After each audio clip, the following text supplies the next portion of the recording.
درود دوستان، خوش اومدید به کانال کد با امیر. امیدوارم حالتون خوب باشه و روز خوبی رو داشته باشید. اگر علاقه به یادگیری زبانهای برنامه‌نویسی دارید، خوشحال میشم یه چرخی توی کانال من بزنید و اگر از محتوای من خوشتون اومد کانال من رو سابسکرایب کنید و زنگوله رو فعال کنید. لایک و کامنت هم فراموشتون نشه. بریم سراغ ادامه کار. خب تو این قسمت قصد داریم بیایم یه خورده با دیتابیس ها، ترای اکسپت ها، فانکشن ها، چیزایی که کار کردیم بیشتر ور بریم. یه تمرین میشه گفت کلی باهاش بنویسیم. قرار هست یک برنامه مدیریت پسورد درست بکنیم. دقیقا مثل همون چیزی که شما توی گوگل کروم ها میبینید. یک قسمتی برای پسورد داره. تمامی پسورد هاتون درش ذخیره شده با نام کاربر یا نام آدرس سایت. یه همچین چیزی رو درست کنیم. منتها اطلاعات خودمون رو درون دیتابیس ذخیره کنیم و از دیتابیس اطلاعاتمون رو به دست بیاریم. منتها قبلش یک گزینه رو من بهتون باید بگم که ما توی این قسمت قرار هستش بریم از یک کتابخونه جدید استفاده بکنیم. اسمش هستش پرتی تیبل که برای زیباسازی محیط CMD هستش. خروجی ها رو خوشگلتر و درون جدول نمایش میده. مثل همون چیزی که توی شل خود به اصطلاح مای اس کیو ال دیدیم، اون شکلی میخواد نشون بده. با استفاده از دستور pip install pretty table میتونید اون رو نصبش کنید. بعد از اینکه نصبش کردید میاد میگید آقا from pretty table برای من شما ایمپورت کن خود pretty table رو. منتها حواستون باشه که باید با پی بزرگ باشه. اگر اشتباه نکنم آره با پی بزرگ هستش. زمانی که واردش کردید باید بیایید از روی این کلاس یه دونه برای خودتون شی درست بکنید. اسمش رو من تیبل قرار میدم، مساوی pretty table رو اینجا مینویسم، پنجره باز و بستش رو میذارم. حالا میخوام بیام اسم ستون‌های جدول خودم رو مشخص بکنم. برای این کار باید یک پراپرتی رو فراخوانی بکنم. اسمش هستش فیلدز، نه فیلد نیمز، آره فیلد نیمز هستش. میگم تیبل دات فیلد رو اینجا مینویسم، ببینید خودش آوردش فیلد نیمز مساویه باید درون یک لیست مقادیر خودم رو قرار بدم. ستون‌هایی که درون جدول پایگاه داده من وجود داره به این ترتیب هستش: یکی، دو تا، سه تا، چهار تا. اولین ستون آیدی هستش، دومین ستون یوزرنیم هستش، سومین ستون پسورد هستش، آخرین ستون هم URL هستش. زمانی که اینها رو نوشیم نوبت ورود اطلاعات میرسه. برای وارد کردن اطلاعات من میام میگم table dot add رو بخوام بنویسم یه دونه add رو داره که بخواد بیاد جدول رو درون این جدولی که درست کرده سطرهاش رو اطلاعاتش رو وارد بکنه، به صورت سطری هستش دیگه. بعد من میام اینجا پرانتزش رو باز میکنم. باید از لیست ها استفاده بکنم اینجا چون اطلاعاتمون زیاده. من لیست ها رو باز میکنم، براکتش رو میام بهش میگم آیدی 1 هستش، یوزرنیم بر فرض مثال بهش میدم امیر، گزینه بعدی پسورد هستش بهش میدم 1 2 3 4. بعد گزینه آخرم URL هستش که من چرا میشم URL میگم google.com. حالا برای نمایش جدول خودم هم بهش میگم پرینت کن برای من تیبل رو. بیاید یک بار خروجی رو با هم ببینیم. به این قسمت دقت کنید ببینید چقدر خروجی قشنگتر شدش، خاناتر شد، مرتبتر شد. چون ما قرار هستش از دیتابیس ها توی CMD استفاده بکنیم توی کامند لاین، خیلی بهتر هستش، مرتبتر هم نشون میده. ستون آیدی هستش، یوزرنیم هست، پسورد هست، URL هستش. پس چجوری شدش؟ ما برای نمایش اطلاعات میایم از پرتی تیبل استفاده میکنیم توی این قسمت. اومدم بهتون یادآوری کنم اگه هنوز کانال رو سابسکرایب نکردید حتما سابسکرایب کنید و اگر از این ویدیو خوشتون اومده اون رو لایک کنید و کامنت بذارید. قربون شما، خدافظ. اول از همه میام یه دونه فانکشن درست میکنم. دف اسمش رو میذارم سپراتور برای جدا کننده هستش. چیز خاصی هم نمیخواد توش باشه، فقط میخوام بیاد برای من پرینت بکنه یه چند تا از این خطا رو که بین ورودی هامون قرار بدم. قسمت اول برنامه که قرار هستش با هم دیگه بیایم درست بکنیم. ببینید برای اینکه من بخوام وصل بشم به دیتابیس میخوام بیام چیکار بکنم؟ یک یوزرنیم و پسورد از کاربر دریافت بکنم. اومدم درون دیتابیس خودم یه جدول به اسم ادمین درست کردم، یک یوزرنیم و یک پسورد درست کردم برای اینکه بتونم متصل بشم به دیتابیس خودم. قرار هست بیام این دوتا رو از کاربر دریافت بکنم و اگر اینها درست بودش کاربر بتونه بره متصل بشه به دیتابیس و عملیات‌های خودشون مثل دیدن، اضافه کردن یا جستجو کردن رو انجام بده. من میام یک متغیر درست میکنم اینجا، اسمش رو میذارم بر فرض مثال admin underline username مساوی یک اینپوت هستش. میخوام از کاربر دریافت بکنم، بهش میگم user name، اینجا این رو بگیر. یکم بهش میگم admin underline password مساوی این هم یه دونه اینپوت هستش. اینجا میام بهش میگم پسورد رو وارد بکن شما برای من و میام بین این دوتا خطا یه دونه سپریتور رو میذارم. سپریتور هم یه جدا کننده داشته باشه، یه خورده خوشگل تر باشه، چیزی که توی خروجی قرار هستش با هم دیگه ببینیم. اینجا میاد پیست میکنم. حالا برای اینکه من میخوام اینها رو چک بکنم، میام از حلقه ها استفاده میکنم برای اینکه میخوام به کاربر اجازه بدم تا 3 بار تلاش کنه وارد دیتابیس خودش بشه. پس من میام اول از همه متغیرهای رو درست میکنم، متغیرهایی که میخوام داشته باشه. یه دونه متغیر لاگین میذارم مساوی مقدارش رو به صورت پیش‌فرض فالس قرار میدم که یعنی ورود فعلا خالی، ممنوع هستش، غلط هستش، چیزی که وارد کرده اشتباهه. و دومین چیزی که نیاز دارم، یه دونه متغیر درست میکنم به اسم لاگین آندرلاین ترای مساوی مقدارش رو 1 قرار میدم.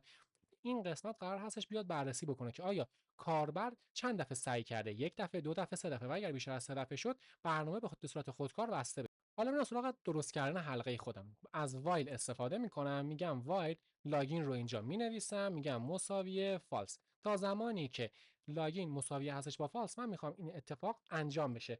میخوام چیکار کنه؟ اول از همه میام از دستور ترای استفاده میکنم، میگم ترای سعی کن برای من وصل بشه به دیتابیس. میام بهش میگم کانکت، البته من وارد نکردم هنوز، میام ابتدای کار اینجا میام میگم from MySQL برای من شما ایمپورت کن کانکتور رو. حالا برمیگردم به این قسمت، میام میگم کانکت مساوی کانکتور دات کانکت. میام اینجا بهش میگم یه دونه هاست دارم مساوی 192.168.1.4 هستش. بعد یه دونه پورت دارم 3306 هستش. یه دونه یوزرنیم دارم، یوزرنیم هم امیر 856 هست. بعد یه دونه پسورد دارم، پسوردم هم 159753. و گزینه آخرم یه دونه دیتا بیس دارم مساوی اسمش رو گذاشتم لاگین 1. میگم سعی کن با این مشخصاتی که من دادم به دیتابیس من وصل بشی. حالا من براش یه دونه اکسپت در نظر میگیرم، میگم در غیر این صورت اگر نتونستی وصل بشی، تنها کاری که میخوام انجام بدی پرینت بکنی. توی خروجی میخوام به کاربر یک خطایی رو نشون بدی، یه خطای خیلی ساده، بر فرض مثال can not connect، یه همچین ارور رو میخوام به کاربر نشون بدی. و بعد میام براش از else ها استفاده میکنم. همونطوری که یادتون باشه توی درس ترای اکسپت ما گفتیم برای ترای هم اکسپت داریم، هم else داریم، هم فاینالی داریم. میام توی این قسمت از elseش استفاده میکنم.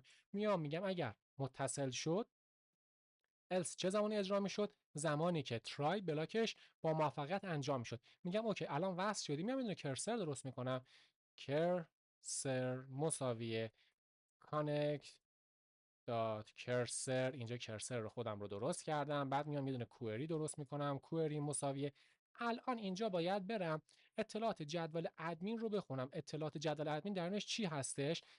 نام کاربری و رمز عبور ورود به سیستم هستش. میام اینجا میگم select everything from admin. اسم جدول خودم رو اینجا میگم select everything from admin. حالا میام صدا میزنم میگم کرسر، که اینجا کرسر یه دونه آرش رو جا انداخته بودم دات اکزیکیوت. میخوام دستور خودم رو اجرا کنم، کوئری رو اینجا بهش میدم. حالا میام یه دونه متغیر درست میکنم به اسم اینفو، اسمش رو میذارم. میام بهش میگم کرسر دات fetch1 رو به استفاده میکنم که یادتون باشه گفتیم fetch1 میاد یک اولین ردیف دیتابیس رو اختصاص میده به یک متغیری، مقدارش رو برمیداره برای ما. الان مقدارش برداشته شد. حالا من از شروط استفاده میکنم. میگم if اگر، پرانتز رو باز میکنم دل بخواهیه، میگم اینفو پرانتز باز کردن دل بخواهی، نه اینکه این شرط رو نوشتن. میگم اگر عنصر صفرمش برابر شد با با ادمین یوزر نیمی که وارد کرده و اینفو عنصر این دفعه یکمش رو میذارم برابر شد با ادمین پسورد. اگر مقادیری که کاربر وارد کرده بود با مقادیری که در دیتابیس ذخیره شده بود برابر بود، میخوام برای من چیکار بکنه؟ اینجا میام بهش میگم فقط پرینت کن، بگو لاگین، یا مثلا بگیم لاگین ساکسسفولی، به صورت کاملتر میتونیم بگیم بهش. بعد زمانی که این اتصال برقرار شد، میام چی کار میکنم؟ لازم هستش این حلقه خودم رو بشکنم، بریک کنم. چجوری میتونم بریک بکنم؟ هم میتونم از دستور بریک استفاده بکنم. اینجا بریک رو بنویسم، خودش میشکنه کلشو. منتها من میخوام بیام لاگین رو مقدارش رو تغییر بدم. میام اینجا لاگین رو مینویسم مساوی ترو قرار میدم. یه خورده اون جلوتر میفهمید چرا من از بریک استفاده نکردم و اومدم مقدار لاگین رو اینجا تغییر دادم. حالا else رو که نوشتیم، میگم if رو که نوشتیم، یه دونه else هم باید واسش بذاریم دیگه. میگم else در غیر این صورت آقا اگر چیزی که کاربر وارد کرد درون جدول مغایرت داشتش، برابر با اون نبودش، میخوام برای من چیکار بکنیم؟ درون این else هم باز باید بیام از شروط استفاده بکنم. چی رو بررسی میکنم؟ بهش میگم اگر if، پرانتز رو باز میکنم، باز هم میگم دل بخواهیه، میگم if اگر لاگین ترای رو مینویسم، میگم لاگین ترای برابر شدش با 3، میخوام برای من شما بیای پرینت بکنی اینجا بگی بن، تو بن شدی یا بنت، و بیام بهش بگم بریک کن، کلا بشکن از این حلقه، خارج شو، برنامه متوقف بشه. و بعد بهش میگم else در غیر این صورت اگر لاگین ترای برابر با 3 نبودش. میخوام برای من چیکار بکنه؟ بهش میگم لاگین ترای رو اول از همه مثبت مساوی 1، یکی به مقدارش اضافه میکنم اینجا. بهش میگم آقا پرینت کن برای من، باید بهش بگم پسورد اشتباهه دیگه، مثلا بهش میگم رانگ، همچین چیز رو میذارم اشتباه. خب حالا دوباره باید ورودی ها رو دریافت بکنم، منتها قبلش من سپریتور رو اینجا یک بار پیست میکنم. بذارید من یه بار سپریتور از این وسط بگیرم که هی نره اولش. بعد باید بیام دوباره این ورودی ها رو دریافت بکنم، ادمین یوزرنیم و ادمین پسورد رو. من خط بعدی بهش میگم ادمین یوزرنیم مساویه یه دونه اینپوت هستش، بهش میگم چی نوشته بودم اینجا؟ یوزرنیم و پسورد نوشته بودم، آره. بهش میگم یوزرنیم و اینم ادمین پسورد مساویه یه دونه اینپوت، اینجا هم بهش میگم پسورد. اوکی، این از این. بین این دوتا هم دوباره میدونه از این سپریتورها قرار میدم، این انتهاش هم یه دونه سپریتور میذارم جدا کننده. این بخش اول برنامه بود. بذارید یک بار اجرا بکنیم با هم دیگه. میگه یه دونه یوزرنیم وارد بکن، من ادمین رو میذارم، اول از همه درست وارد میکنم، یه دونه ادمینم اینجا مینویسم، داره برای من کانات کانکت رو مینویسه. ببینیم احتمالاً من یک جا اینجا اطلاعات ورودی رو اشتباه نوشتم. این قسمت من پسورد رو یادم رفته بیام درون کوتیشن قرار دادم، به صورت عددی نوشتم که اشتباهه، باید به صورت رشته‌ای باشه. حالا یک بار دیگه برنامه رو اجرا میکنم. اینجا میگه یوزرنیم، میگم ادمین، این هم ادمین، ببین میگه لاگین. حالا میریم سعی و تلاش‌ها رو بررسی کنیم. من یک سری اشتباه اینجا وارد میکنم، میگه رانگ، دوباره رانگ میگه بنت. خب ما الان فهمیدیم آقا این قسمتش داره درست کار میکنه، هم ورود ممکن هستش، همین که اگر کاربر بیش از حد تلاش غیر مجاز کرد بنش میکنه، از برنامه اخراجش میکنه و برنامه رو متوقف میکندش. با برم سراغ قسمت دومش که بیام بررسی بکنم، میگم آقا اگر اطلاعات درست بود، کاربر وارد شد، میخوام چه کاری برای من انجام بشه. ببینید من برای اینکه بخوام برنامه خودم رو ادامه بدم، باز هم باید بیام از شرط ها استفاده بکنم. یک شرط و یه دونه حلقه باید پیاده سازی بکنم. اول از همه شرطی که باید بنویسم چی هستش؟ میگم if اگر لاگین رو اینجا صدا میزنم، میگم اگر لاگین برابر شدش مقدارش با، یکی دیگه میگذارم برابر شدش با true، یا اینجوری بنویسم یا بگم if اگر لاگین is true، این هم درست هستش، یا مثلا کلا فقط هم یه تیکر بنویسم بگم if لاگین، چون اگر شرط ها بخوایم ببینیم یادتون باشه میگفتیم شرط باید true باشه و چون الان مقدار لاگین true هستش وارد مقدارش میشه. ما به سه روش میتونیم بنویسیم دیگه، لاگین دو تا مساوی true، لاگین is true، یا فقط یک لاگین بنویسیم وارد بدنه شرطمون بشه. حالا من یه دونه متغیر تعریف میکنم، اسمش رو میذارم استارت، اینجا مساویه مقدارش رو به صورت پیش‌فرض اینجا الان ترو قرارش میدم. حلقه خودم رو درست میکنم، میگم وایل تا زمانی که استارت رو اینجا مینویسم، شد استیت چی؟ من استارت رو میخواستم، استارت برابر هستش با ترو. تا زمانی که استارت برابر هستش با ترو، یا اینجوری میتونم بنویسم یا فقط همین استارت خالی، هیچ فرقی نداره. میخوام برای من یه کاری انجام بده. اول از همه قرار هستش بیاد فقط سه تا خط رو برای من توی خروجی چاپ کنه، فقط نشون بده. بهش میگم پرینت کن برای من، بر فرض مثال میگم add new password، یه دونه از این بیل ها میذارم، یه دونه از اینا میذارم، یک. خب میگم برای اینکه پسورد جدید رو میخوای وارد بکنی یک رو بزن. بعد بهش میگم پرینت بکن برای من show all password، برای نمایش کل پسوردها دو رو وارد بکن. بعد بهش میگم پرینت کن دوباره. گزینه آخر برای سرچ هستش، بهش میگم سرچ، بذارید به اون یکی ها بزرگ بنویسم، سرچ پسورد این هم مقدارش رو 3 قرار میدم. ببینید گفتم اگر میخوای اضافه بکنی 1 رو وارد بکن، اگر میخوای همه پسوردها رو ببینی 2 رو وارد کن، اگر میخوای جستجو کنی 3 رو بزن. حالا لازم هستش بیام یه دونه ورودی هم از کاربر دریافت بکنم. بر فرض مثال بهش میگم user underline command مساویه یه دونه اینتیجر اینپوت ازش دریافت میکنم، بعد اینجا هم بهش میگم اینتر یه چیزی رو کاربر وارد بکنه. حالا میام شرطه خودم رو نویسم که اگر برابر با هر کدوم از این اعداد بود چی کار کنه. میگم if اگر user command برابر شدش با 1 میام بهش میگم فعلا پس. میام بهش میگم if اگر user command برابر شدش با 2 دوباره بهش میگم پس. بهش میگم البته بذارید از الیف استفاده کنم. الیف یه دونه if اتباک بشه.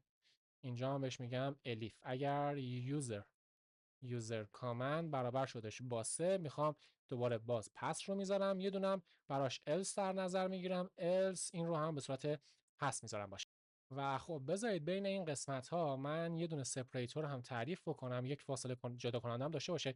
اگر برابر شد با 1 گفتیم بیاد یه دونه پسورد جدید رو میخواد کاربر ذخیره بکنه. پس ما باید چیکار بکنیم؟ باید بیایم از کاربر مقدار دریافت بکنیم دیگه. میام اینجا بهش میگم اولین چیزی که باید دریافت کنیم بهش میگم username مساویه یه دونه اینپوت هستش، بهش میگم username، این برای یوزرنیم هستش. بعدش میگم پسورد مساویه یه دونه اینپوت هستش، اینجا میگم پسورد گزینه آخری هم که باید داشته باشیم یه دونه URL هستش، URL مساویه یه دونه اینپوت، این رو بگیر URL. خب دوباره بیازید من بیام یک سپریتورها جدا کننده رو اینجا هم بذارم، یه دونه دیگه هم بین این دوتا بذارم، یکی هم اینجا، یه دونه هم برای محکم کنی این آخرش قرار میده. حالا ما الان اومدیم اطلاعات رو از کاربر دریافت کردیم، باید بریم این اطلاعاتی که دریافت کردیم و درون دیتابیس خودمون جدول خودمون بیایم اینا رو ذخیره بکنیم. ما چون با فانکشن ها کار کردیم و آشنا شدیم دیگه نمیام همه اطلاعات رو همینجا بنویسم توی شرط پیاده سازی بکنم، میرم همه رو درون یه دونه فانکشن تعریف میکنم و تنها میام فانکشن رو این پایین برای خودم صدا میزنمش. میرم ابتدای برنامه بعد از سپریتور اسمش رو میذارم def add underline new password مساوی که نه، این رو باید بذارم. باید زمانی که این فانکشن صدا زده میشه 3 تا مقدار دریافت بشه، 3 تا دیگه یا 4 تا، نه 3 تا. یه دونه یوزر نیم هستش، یه دونه پسورد هستش، یه دونه URL هستش. اوکی حالا ما فرض میکنیم اطلاعات رو دریافت کرده، حالا باید ببینیم چجوری میشه ثبتشون کردش. میام هم میتونم از try except استفاده کنم، هم میتونم به صورت خیاری بنویسمشون دیگه. میتونم بیام بهش بگم آقا try سعی کن برای من این کار رو انجام بدی. یه دونه کوئری درست میکنم، کوئری بهش میگم insert into اسم جدول خودم رو مشخص بکنم که گذاشتمش پسورد insert into password. باید بیام ستون‌هاشو مشخص کنم توی چه ستونی میخوام باشه. من یه دونه ستون آیدی دارم که اگه یادتون باشه گفتیم تو ستون آیدی چون به صورت خودکار مقدار دهی میشه نباید از دستور insert into بر فرض مثال password values استفاده کنیم. باید بریم اسامی ستونای خودمون رو وارد بکنیم. من میام اینجا میگم توی ستون یوزر نیم میخوام باشه، توی ستون پسورد میخوام باشه، توی ستون URL میخوام باشه، UTL شد URL. و بعد میام بهش میگم values میخوام این اطلاعات رو وارد بکنی. یک اف استرینگ رو من یادم رفت این ابتدای کار قرار بدم، یک اف استرینگ بره اونجا، میام اینجا یکی دو تا و اینم از سومیش. اولین چیزی که گفتیم میخوایم قرار بگیره یوزرنیم هستش، یوزرنیم. اوکی دومین چیزی که گفتیم میخوایم قرار بگیره پسورد هستش، سومین چیزی که میخوایم باشه URL هستش. میام بهش میگم آقا سعی کن این کار رو انجام بدی. کوئریمو نوشتم الان، میام بهش میگم cursor dot execute کن برای من. اینجا کوئری رو مینویسم براش، کوئری، بعد سرآخرم بهش میگم connect dot commit بشه برای من، دستور رو بره ثبت کنه. این از این قسمت. و بعد هم بهش میگم پرینت کن برای من، بنویس save. فقط همین رو میخوام بنویسه. بعد میام براش یه دونه accept در نظر میگیرم، میگم اگر این اتفاق نیفته بیا برای من پرینت بکن، بگو save error. اگر تلاش کن این اتفاق بیفته، اگر نتونسته این ارور رو به کاربر نشون بده. برمیگردم قسمت انتهای برنامه، اینجا که دارم یوزر کامند ها رو مینویسم، اینجا بذارید یک فاصله اینجا بذارم، اسمش بود add نیو پسورد بود. پرانتزش رو باز میکنم. بذارید یک فاصله اینجا هم قرار بدم. بیا پایینتر. مقادیر رو حالا اینجا بهش میدم. یه دونه یوزرنیم میگم یوزرنیم هستش. یوزرنیم. یه دونه پسورد هستش میگم پسورد. بعد سر آخرم یه دونه URL هستش URL. بذارید یک بار تا اینجا اجرا بکنیم ببینیم آیا درست هست یا نه. اگر درست نبود میریم ادامه کار. اگر درست نبود که باید بریم درستش بکنیم. اگر هم که درست بود میریم ادامه کار. یوزرنیم میگم ادمین. پسورد رو میخواد بهش میگم ادمین. این قسمت درست بودش. داره به ما نشون میده میگه لاگین موفقیت آمیز بود. من باید بیام بعد از لاگین اینجا که داره پرینت میکنه لاگین رو یه دونه از این سپریتورها بذارم. من الان میام یک رو وارد میکنم یه یوزرنیم رو بزنم. من بهش میگم بر فرض مثال الو پسورد میخواد. من بهش میدم 12. یه دونه URL میخواد googly.com اینتر رو میزنم. میگه سیو شدش. ببینید الان برای ما ذخیره کرد و برنامه رو داره به خودش ادامه میده. چون من نیومدم برای این وایل یک انتها تعریف بکنم هی همینجور تا انتها خودش پیدا میکنه تا زمانی که من فکر کنم کنترل زد رو بزنم برنامه بسته بشه. ما الان فهمیدیم آقا این دستور اول ما داره درست کار خودش رو انجام میده. با بریم سراغ ادامه کار. برای نوشتن زمانی که کاربر عدد درو رو وارد میکنه قرار هست شد کل اطلاعات رو به کاربر نمایش بده. برای قسمت شو آل لازم نیستش ما مقداری دریافت بکنیم از کاربر دیگه. تنها لازم هستش برگردیم ابتدای کار زمانی که داریم میایم فانکشن خودمون رو تعریف میکنیم یه دونه برای اون تعریف بکنیم. میام بهش میگم def همون شو آندرلاین آل قرار میدم براش. هیچ ورودی دریافت لازم نیست بکنه برای من. میام بهش یه دونه دوباره کوئری مینویسم. میگم آقا کوئری که داری این هستش select everything from پسورد. برو هر چیزی که در پسورد هست رو بیار برای من پیدا کن. حالا میگم بهش میگم cursor.execute. بهش میگم کوئری رو برو اجرا کن برای من. حالا الان اطلاعات در اومده درون کرسر ذخیره شده. میام یه دونه متغیر درست میکنم. بر فرض مثال اسمش میذارم all underline password مساویه cursor dot از fetch استفاده میکنم. اون تو از fetch all استفاده میکنم چون تعداد اطلاعاتش زیاد هستش. الان تمامی اطلاعات درون آل پسورد برای من گرفته ذخیره شده. درسته؟ میام از دستور فور استفاده میکنم. میگم for ID username پسورد و URL این آل پسورد. برای تمامی این اطلاعاتی که درون آل پسورد هست میخوام یه چیکار بکنم. میام تیبل خودم رو صدا میزنم میگم table dot add row. میخوام برید توی جدول اینها رو اضافه بکنی برای من. بعد میام دوباره از براکت استفاده میکنم میگم ID username پسورد و گزینه آخر هم URL هستش. الان رفته اطلاعات در مورد درون تیبل اومده برای من ذخیره کرده. میام اینجا بهش میگم یه دونه بک میزنم. میام زیر فور میگم برای من شما پرینت بکن تیبل رو. اوکی این از این. حالا شما به این دستور دقت بکنید. اینجا شاید برای اولین بار قرار هستش این برنامه اجرا بشه و درون دیتابیس ما هیچ اطلاعاتی وجود نداشته باشه. زمانی که این خط اجرا میشه با خطا امکان داره روبرو بشه. من میتونم بیام از شروط استفاده بکنم. بیام میگم چیکار بکنم برای من. آقا اینجا بعد از زمانی که اومدم درون آل پسورد مقادیر رو ذخیره کردم میام میگم if اگر آل پسورد دو نقطه رو میذارم. این دستور یعنی چی؟ یعنی آقا اگر درونش مقدار بود میخوام برای من این رفتارها رو انجام بدی. بذارید من یه دونه فاصله بذارم اینجا. یه دونه else هاش تعریف میکنم. میگم else در غیر این صورت اگر درونش مقدار نبود میخوام چیکار کنیم. بیای برای من پرینت بکنی بگی آقا no information no information هیچ اطلاعاتی وجود نداره درونش. حالا بذارید یک بار بریم پایین. این قسمت برای شو آل من اینجا میام شو آل رو هم اضافه میکنم. یک بار دیگه اجرا میکنیم. من یوزرنیم ادمین الان وارد شدیم. من الان گزینه 2 رو انتخاب میکنم. الان هیچ اتفاقی نیفتادش اینجا. بذارید بریم ببینیم چرا چیزی رو توی خروجی به ما نشون نمیده. فقط قبلش که بریم یه چک انجام بدیم بذارید من این حلقه خودم رو هم اینجا ببندمش. حلقه وایلی که داره اینجا باز میشه رو من میام بعد از السی که نوشتم پسوردش قرار دادم یه دونه بذارید دونم بک اسلش نه میگم بک اسلش بک اسپیس نباید بزنم. یه دونه برو عقب دقیقاً زیر الس باید بنویسم. یه دونه متد متغیر تعریف می‌کنم. مثلا میذارم exit underline continue مساویه. میخوام یک ورودی دریافت بکنه. میگم اینپوت چه چیزی میخوام باشه. میخوام به کاربر بگم آقا اگر میخوای خارج بشی یک حرفی رو وارد بکن. میگم ای بابا بسته شو. خواستم ایکس بزرگ بذارم که اینجوری شد. میگم اگزییت برای اگزییت یه دونه F فقط باید وارد بکنی. اوکی، حالا بذارید من بیام اینجا یه دونه دو نقطه هم جلوش قرار بدم. برای خارج شدن میخوام F رو وارد بکنه. حالا میام یه دونه سپریتور رو اینجا استفاده میکنم. میام بهش میگم if اگر exit continue برابر شدش با F، منتها F به این صورت.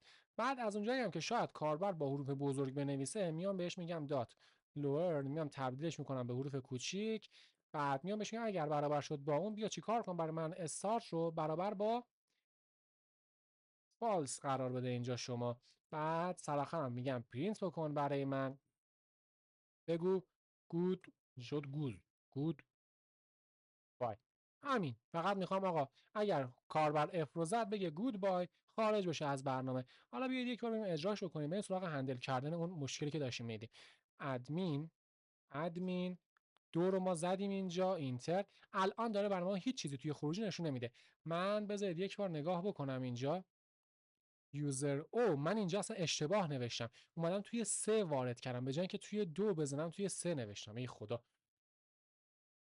آل این رو هم از اینجا من پاکش میکنم. منتها اینجا من باید پس رو قرار بدم، پس رو بگیر، یک بار اجراشو. میدونم الان کل دودتون دارید میخندید که من اصلا حواسم نبودش.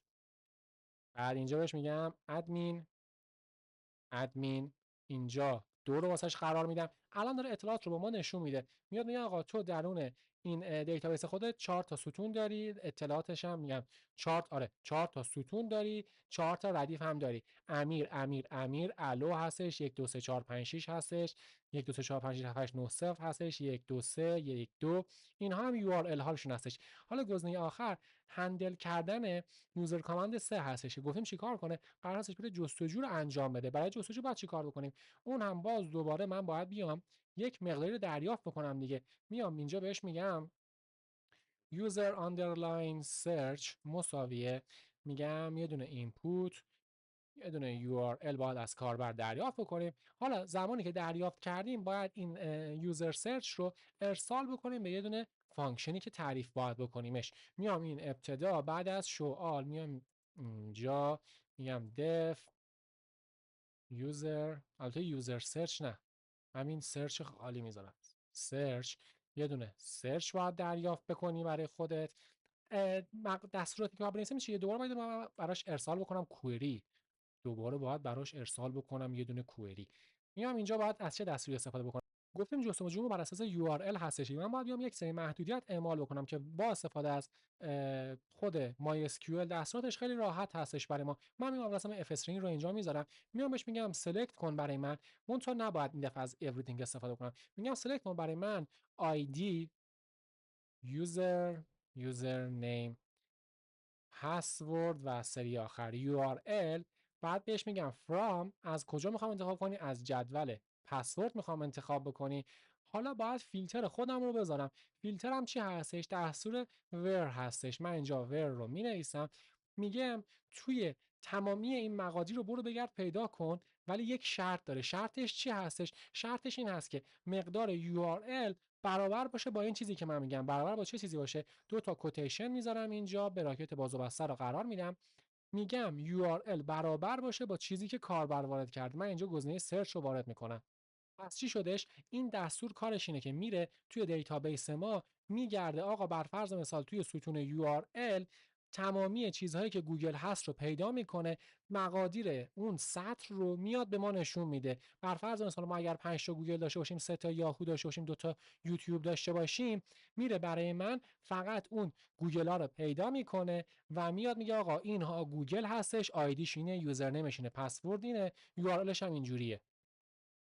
حالا میام براش میگم آقا این دستوری که من بهت دادم رو میام بهش میگم cursor.execute، میخوام اجرا بکنی برای من. اینجا کوئری رو بهش میدم. بعد از اینکه اجرا کردی میام مقداری که درون کرسر هست رو در این متغیر ذخیره میکنم برای خودم. میام بهش میگم آقا result مساوی کرسر رو اینجا مینویسم، بهش میگم دات fetch all، هر چیزی که درون هست رو بگیر بریز توی ریزالت برای من. اوکی، بعد بهش میگم if اگر ریزالت مقدار داشت در خودش خالی نبود، میخوام برای من چیکار بکنی؟ میام بهش میگم for id، دقیقاً همین دستوری که اینجا نوشتم، میگم for id username password url این به جای all password باید بیام اینجا یوزر رو چیز رو قرار بدم، ریزالت رو قرار بدم. میام این قسمت رو من یه دونه کپی ازش میگیرم، میام اینجا پیست میکنم، اینجا هم به جای آل پسورد میام ریزالت رو قرار میدم. اوکی، این از دستور. برمیگردم پایین، بریم پایین. اینجا من سرچ رو هم صدا میزنم، سرچ رو هم اینجا بهش میدم یوزر سرچ. الان یک بار من این برنامه رو اجرا میکنم. بذارید من واسه این السش رو هم بنویسم، چی برای السش در نظر بگیرم. آها، من اینو اینو رو نوشتم، الان گفتم السون رو بنویسم یادم اومدش. بریم بالا اینجا، زمانی که دارم برای اینجا تعریف میکنم. پرینت کردیم، یه دونه الس هم اینجا براش مینویسم، میگم یه دونه پرینت اینجا قرار بده، بگو مثلا nothing، هیچ چیزی درونش نیستش.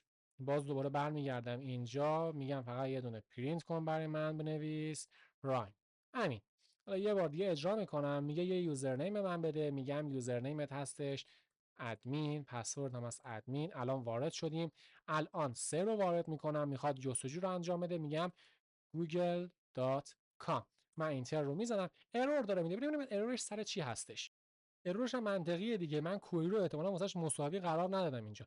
بریم بالا یا کوئری اینها، من اصلا کوئری رو واسش مساوی قرار ندادم، به صورت متغیر تعریفش نکردم. حالا این دو تا رو میتونم پاکشون کنم، اضافی گذاشتم. یه بار دیگه اجرا بشه، بهش میگم ادمین اینجا 3 رو انتخاب میکنم، بهش میگم google.com، اجرا میکنم. نگاه کنید الان اومد گفتش آقا تو درون این دیتابیس خودت یه دونه google.com داری که توی آیدی دوم قرار گرفته، یوزرنیمش امیر هستش، پسوردش هم یه همچین چرت و پرتی که داری میبینی. اگر هم میخوای خارج بشی اف رو بزن، اگر من اینتر رو بزنم دوباره وارد میشیم. بر فرض مثلا من این دفعه میام 2 رو قرار میدم براش، هر چیزی که درش هست رو به من نشون بده. اف رو الان من بزنم باید خارج بشه. میبینید گودبای خارج شد برای من. حالا بذارید من یه دورم اطلاعات دیتابیس خودم رو خالی کردم که اون نقیض‌هاش هم بررسی بکنیم. زمانی که ما گفتم اگر if result درونش اطلاعات بود این کار رو انجام بده، اگر نبود مثلا nothing رو چاپ کن. یه بار اجرا میکنم، یوزرنیم رو از من میخواد، ادمین رو اینجا میزنم، ادمین رو اینجا هم میزنم، میام اینجا 3 رو میزنم، میگم google.com. قبلا اطلاعات داشتم که زمین بهمون نشون داد، الان هیچی نداره. اینتر رو میزنم، میگه nothing، هیچی درونش نیستش. یه بار دیگه اجرا میکنم، 2 رو میزنم، باز هم میاد میگه no information، هیچ چیزی درونش قرار نگرفته. اینجوری ما میتونیم یه برنامه بنویسیم که خیلی خوب و جمع جور و کاربردی هم هستش که به دردمون هم میخوره. به جای اینکه بگم از دیتا پسورد منیجر آنلاین استفاده کنیم، خودمون بیام نرسیم. منتها یک سری اشکالات خیلی گنده داره، خیلی گنده. اونم چی هستش؟ اونم این هستش که تو قسمت پسوردها ما اونها رو داریم به صورت ساده، به صورت هش نشده اونها رو ذخیره میکنیم که خب هر کسی بتونه بیاد دسترسی پیدا کنه به دیتابیس شما، میتونه کل پسورداتون رو بدزده. این فقط صرفا میشه گفت یه جنبه یادگیری بودش دیگه، چیز خاصی نداره، هیچ ارزش قانونی و مادی و معنوی دیگه هم نداره، مگر اینکه خودتون برید سراغش، یاد بگیرید چجوری میتونید پسورداتون رو ارتقا بدید، چجوری از هش ها استفاده بکنید، چجوری اونها رو بخواید دیکد بکنید، انکد بکنید، بخونیدشون، باهاشون کار بکنید دیگه. اونهاشون دیگه بستگی به خودتون داره دیگه. امیدوارم از این ویدیو لذت برده باشید و اون رو لایک کرده باشید و اگر نظر، انتقاد یا سوالی دارید خوشحال میشم توی کامنت ها با من در میون بذارید. امیدوارم روز خوبی رو داشته باشید و تا ویدیوی بعدی بدرود.